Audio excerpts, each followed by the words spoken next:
And welcome to the session. Today we are going to look in our writing part, which is entitled with letter writing. እንኳን ደህና መጣችሁ። ዛሬ የምናየው ርዕስ letter writing ወይም የደብዳቤ አጻጻፍ ነው። የደብዳቤ አጻጻፍን ከማየታችን በፊት ደብዳቤ ወይም letter ምንድን ነው? How can we define a letter? Just request your mind how you can define a letter. That's very interesting. All right. Now, letter writing is, it is an art, right? It requires art. That's why letter writing is what? An art. It's not randomly done. It has its own artistic approach. And that said, it is what? An art. And again, one topic can be written in different ways or in different formats. Or one topic of a letter can be written what? A various or a different what formats, or there are different style of writing, right?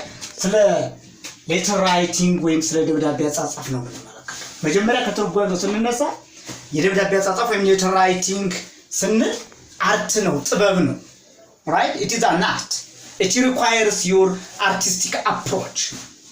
artistic approachን የሚጠይቅ ወይም አርታዊ አቀራረብን የሚጠይቅ አንዱ ጽሁፍ ላይ ፕራክቲስ የምናደርገው አካል ነው የደብዳቤ አጻጻፍ ማለት።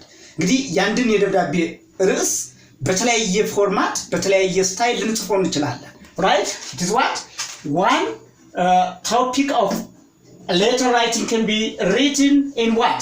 In various formats, all right? In various formats or in different formats, right? In different formats. We can write it in different formats. So there is no fixed way in this case. So having said this one, for the definition, now let us see the broad categories of what? Letter writing. ስለ ደብዳቤ አጻጻፍ ትርጉም ይንካል የደብዳቤ አይነቶች ምንድናቸው ምን ናቸው የሚለውን እንመልከት። Now let's see types of what? Types of letter writing.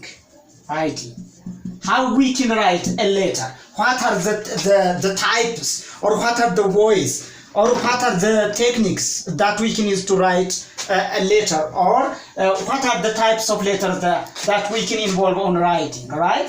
Now let's see in the two broad categories, which is basically focused on what? Now letter writing can be, can be written as formal, or it can be what? Informal, right? Informal. So letter writing ወይም የደብዳቤ አጻጻፍ ስልቶችን ስናይ formal and informal ብለን እንከፍላቸዋለን. Formal, or it is called what? It is named what? That is business letter, right? Business letter. Formal letter or what? Business letter, we can say. And informal letter, you can get some expressions like what? Personal letter, right? Personal letter. And some said that it's a personal letter, and again it is social letter, right? You can get somewhere what? It's also named as what? Social letter, or it can be termed as what? Social letter, right? ስለ ደብዳቤ አጻጻፍ አይነቶች ስንመለከት ወይም ስለ ደብዳቤ አይነቶች ስናይ ፎርማል እና ኢንፎርማል ብለን እንከፍላቸዋለን። በሌላ አገላለጽ ፎርማል ምንለው ምን ማለት ነው? what is formal letter, right? ወይም ፎርማል ሌተር ወይም የመስሪያ ቤት ደብዳቤ ብለን የምንጠራው ነው ብዙ ጊዜ። so formal letter የራሱ የሆነ የአጻጻፍ ስታይል አለ። what are the styles? The formal letter has to be short and concise. right? It has to be short and concise. It has to be short and descriptive, right? It can be what? It can express what? The idea as much as possible, all right? Here, the purpose has to be mentioned as the first paragraph, all right? The purpose of what? The purpose of the business letter has to be written as the first purpose. The purpose has to be written as the first paragraph. As the first what? Paragraph. The purpose has to be mentioned. Here it can be written for what? From organization to what? To organization. It can be written from organization to organization, or it can be written from what? From a person or an individual, a person to organization, right? So here formal letter ወይም business letter ብለን የምንጠራው በመጀመሪያ ደረጃ formal letter ወይም business letter ማለት ምን ማለት ነው? እንግዲህ business letter ወይም formal letter የምንለው ከአንድ ተቋም ወደ ሌላ ተቋም የሚጻፍ ሊሆን ይችላል። that is from organization to organization። ለምሳሌ ትምህርት ጽፈት ቤት ለገንዘብና ኢኮኖሚ ጽፈት ቤት ቢጽፍ ከተቋም ወደ ተቋም ተጻፈ ማለት ነው። በሌላ አገላለጽ ደግሞ ከግለሰብ ወደ ተቋምም ሊጻፍ ይችላል። ወይም ደግሞ from the organization manager to individual ሊጻፍ ይችላል። so ባጭሩ ስለ formal letter ስናወራ it is an organization. It can be written from one organization to another organization, or from a person to an organization. So purpose ወይም ዓላማው የመጀመሪያው አንቀጽ ላይ ወይም the first paragraph ላይ ግልጽ ሆኖ መቀመጥ መቻል አለበት። It has to be now written as the first paragraph, right? As the first paragraph of the letter, the purpose has to be written or has to be explained why this letter is written to, right? What is the purpose of writing here? It has to be mentioned here, and it has to be short and concise. Business letter ወይም formal letter ምን መሆን አለበት? short and concise መሆን አለበት። አጭርና ገላጭ መሆን መቻል አለበት። ምክንያቱም ለፕሮፌሽናልስ ነው የምንጽፈው፣ በስራ ለተጠመዱ ሰዎች ነው የምንጽፈው፣ for organizations manager ነው የምንጽፈው። they have quite a number of activities they can deliver, right? ያንዳንዱን ዝርዝር ወይም በጥልቀት የማየት ጊዜም የሚያጥርበት ምክንያት ስለሚኖር አጭርና ገላጭ ሆነ። ይሄ ማለት ግን መካተት ያለበት ሐሳብ ዲስክሪፕቲቭ በሆነ መንገድ መካተት መቻሉን ደግሞ ማረጋገጥ መቻል አለበት።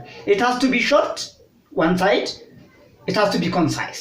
አጭርም መሆን አለበት፣ ገላጭም መሆን መቻል አለበት ማለት ነው። so a lot of details ልናስቀምጥ አንችልም። በጣም በርካታ አላስፈላጊ ዝርዝሮች ውስጥ ልንገባ አንችልም። if we are writing what? formal or business letter። ስለ formal ወይም business letter የምንጽፍ ከሆነ we have to just guide ourselves in this way or in this situation. But when we talk about informal letter, it is also named as personal letter, right? Informal letter, personal letter ተብሎም ይጠራል። ወይም some books you can find it as what? social letter ተብሎ ይጠራል። so three of these might be they are nearly the same, right? Nearly the same. We can name it as interchangeably. So this is what we call it what? informal letter. Informal letter ብለን የምንጽፈው ደግሞ ብዙ ጊዜ ለምንድን ነው የምንጽፈው? we can write for friends, all right? friends ለጓደኛ ልንጽፍ እንችላለን። we can write for what? relatives. We can also write for acquaintance, right? We can write for friends, we can write for relatives, and we can write for what? acquaintance. So such kind of letter is known as informal letter or personal letter or social letter, right?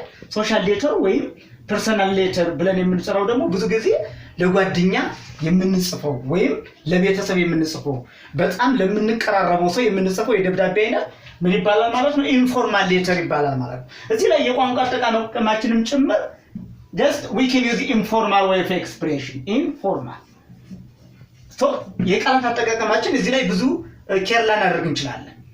we can also use what? informal ways of communication. ኢንፎርማል ኮሚኒኬሽንም ልንጠቀም እንችላለን። ለምሳሌ ሃይ የሚሉ ነገሮችን ልንጠቀም እንችላለን because it is written for our relatives and it can be written for what? for our peers, our colleagues, our friends, our relatives. So we may use what? Informal way of expressions.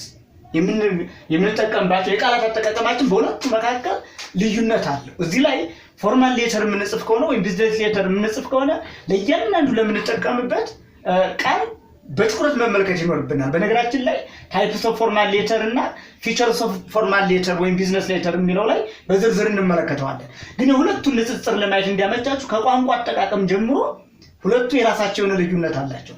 ከፎርማት ስታይል ኦፍ ራይቲንግ ከጻጻፍ ስታይላቸውን የራሳቸው የሆነ ልዩነት አለው። ሶ when you write formal letter or business letter, you have to take care for your words, right? You have to take care for your expressions. እዚህ ላይ በጣም ለምንጠቀማቸው ቃላቶች በጣም ጥንቃቄ ማድረግ ይጠበቅብናል ማለት ነው። እዚህ ላይ ለጓደኛ የምንጽፈው አስቂ ቃላትን ቀለል ያሉ ኢንፎርማሊ ኮሙኒኬት እና ኢቭን ስላንግ ላንጉጅ ልንጠቀም እንችላለን። ያረዳ ቃላትን ልንጠቀም እንችላለን። በጓደኛ ኢንፎርማሊ የምንተዋወቅበት ኒክኔምም ወይም የሆነ የምንተዋወቅበት ነገር ሊኖር ስለሚችል በዚህ አግባብ ቀለል ባለ መንገድ የምንገልጽበት ሁኔታ አለ ማለት ነው። that is informal letter. This is all for today. Next time we'll deal different issues regarding with letter writing. It's enough for the time being. I hope you enjoyed this lesson. Don't forget to subscribe, share, comment, and like. This is BrilliantTube online English teaching program. I'm glad to be with me. Again, to be with me. That's right. Bye for now.